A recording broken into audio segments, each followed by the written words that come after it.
This is the examination of the hidden human condition. You're listening to the Hidden Killers Podcast. This is the Hidden Killers Podcast with Tony Brueski. Neama Rahmani is with us, president of the West Coast Trial Lawyers Association and former federal prosecutor. Rex Heuermann is who we are discussing. Classmates describing him as kind of a punching bag for bullies as a child, very much a loner. What are we going to discover, you think, here about Rex Heuermann in the coming weeks and months, more so than we already know thus far? Does this man's spree of madness go far beyond just these three that he's currently charged with murdering?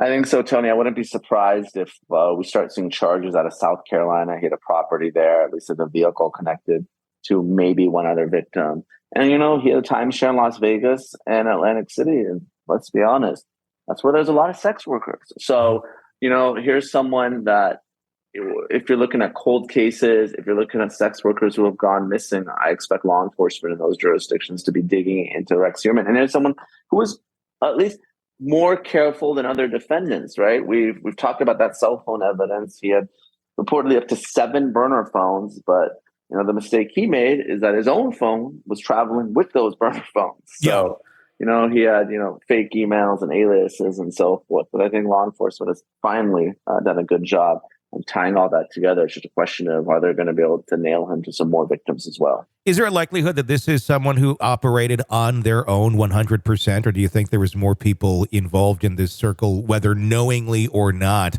assisting Rex in his depravity? There may be others. This is one of those cases that, podcasters like yourselves and looking at true crime folks have been following for quite some time. Obviously, there was a Netflix documentary. There's been books on this. But, we know that his wife's DNA was present at multiple scenes. I think up to 3 of the scenes. She doesn't appear to be a suspect. She apparently was out of town with the kids and when he would engage in his killing sprees. But, I have read just speculation that there might be others involved as well. I don't know. I haven't seen any hard evidence of that. I think it's one of those cases as it proceeds,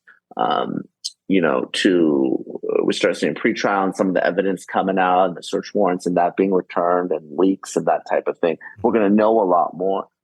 Maybe to answer your question, but so far I'm not there yet. I think we did act alone.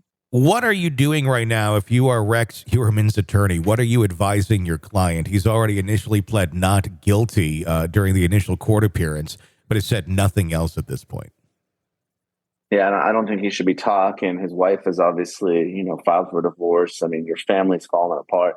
The attorney's taking a pretty aggressive stance saying that he's actually innocent. And look, I get it. Defense lawyers are going to do their thing. Yeah. But I mean, this is one of those cases that's going to be very tough. You have his vehicle or what appears to be his vehicle at the scene of one of the murders. You have lots of communications that can be tied. So look, and the guy's got child porn on his computer, so at a minimum, he's going away for that. And he's no spring chicken, so this isn't someone who can survive. He's going to die in New York State prison or in federal prison, frankly, if they pursue the pornography charges. He's not someone that can do decades in jail. So.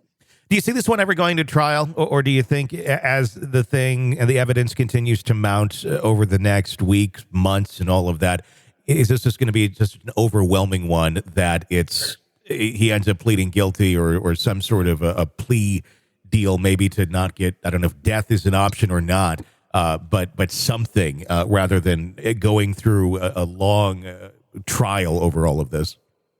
Yeah, I've been thinking about this case, and really, obviously, New York's not going to pursue the death penalty in a case like this, right? So you have someone, all you can really offer him is the possibility of parole. Mm-hmm. But I think if you're the Suffolk County DA, given the criticism they faced and how long it's taken to investigate the case, some of the scandals and bribery and issues they've had there, mm-hmm. I don't think politically you can offer someone like Heuermann any type of deal, any type of discount, right? Mm-hmm. And, so a case like this, even though it might not be a good defense case on the merits, it may just go to trial because there's going to be no offer. He's either going to plead to life or he's going to go to trial and get life.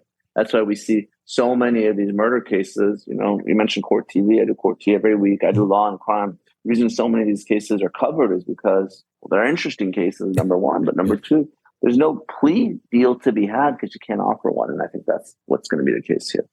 This is an examination of the hidden human condition. This is the Hidden Killers Podcast. The Hidden Killers Podcast with Tony Brueski.